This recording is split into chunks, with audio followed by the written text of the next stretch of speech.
He should have said, you know what, let's talk about the nepotism in the Trump administration. Let's talk about the multiple violations of the emoluments clause. Be aggressive, you've got to fight.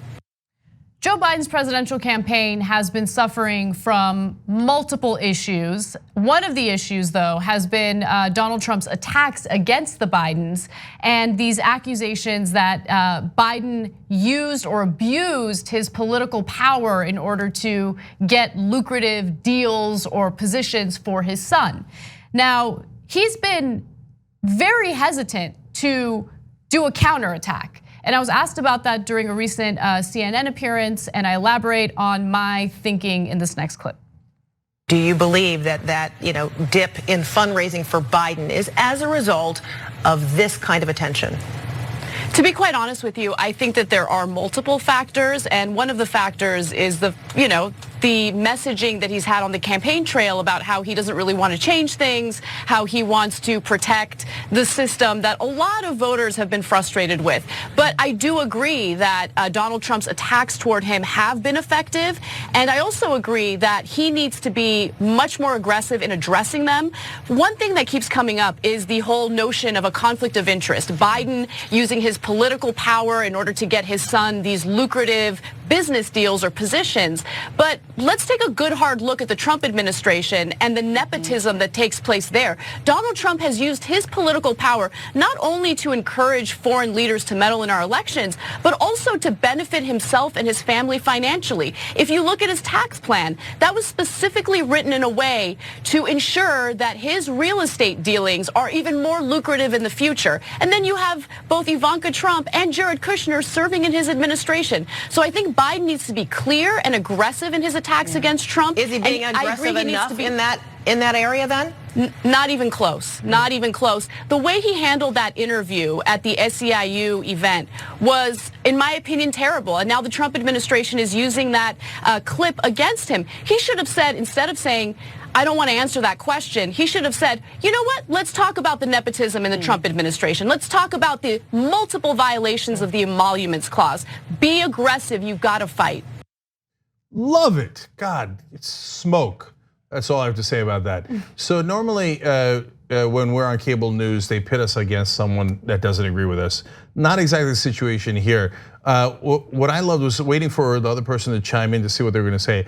And she basically said, Anna's 100% right. Okay, and so this is the problem with establishment Democrats. They don't know how to fight. So Biden in the SEIU clip that Anna's referring to when he was asked about it sounded so defensive. We have that clip if you want to take a look at it. Let's take a look at it, and then we'll get into his op-ed and what he did right and wrong in the op-ed. How was your role as vice president in charge of policy in Ukraine and your son's job in Ukraine? How is that not a conflict of interest? It's not a conflict of interest. There's been no indication of any conflict of interest from Ukraine or anywhere else. Period. I'm not going to respond to that. Let's focus on the problem. Focus on this man, what he's doing that no president has ever done. No president. Like, look, I think that it does look bad that Hunter Biden had that position making $50,000 a month. So I'm not trying to make excuses for the Bidens, don't get me wrong. But my point is, a fighter would do what Trump's really good at doing, which is immediately deflect, right? So, you're gonna accuse me of abusing political power. Let's talk about your kids. Let's talk about how much money your kids brought in the first year of this administration. Right? Let's talk about the foreign ties your family members have. Let's talk about that nepotism. I mean, it's amazing because he talks about in that clip, I'm not gonna address that. You need to ask him what he's doing. But you gotta be specific, Biden, right? It just seems like you're defensive and you're flailing and you're panicking. That's not the way you fight back.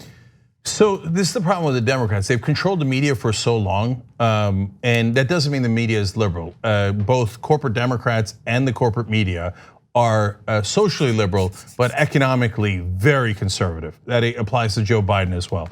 So they're used to controlling the corporate media. So he says, it's almost like he's ordering the media. You're not allowed to talk about that, and I won't answer questions. Hillary Clinton would do similar things. I will not answer, just because you don't answer the questions doesn't mean they don't exist. And And so they're used to bossing the media around, and they're genuinely shocked and chagrined to find out that anyone would fight back. Right. Biden's been shocked the entire primaries whenever Trump attacks him or other Democrats do. He's always like confounded, like, what is going on here? If you're wondering why, it's not because he's old. It's because he grew up in a time for decade after decade where if you're an establishment Democrat or Republican, everyone bowed down to you. And no one would ever question anything you did. Oh, your son that knows nothing about Ukrainian gas gets $50,000 a month to sit on a board for Ukrainian gas. And he goes, how dare you question that? And everybody goes, oh, sorry, sir. And it happens for Republicans just as much, actually more than it does for Democrats. But yes, it happens to Democrats. Okay, so how do you fight back effectively instead of going, you're not allowed to talk about it? Okay, well, he did some things right and some things wrong in his op-ed.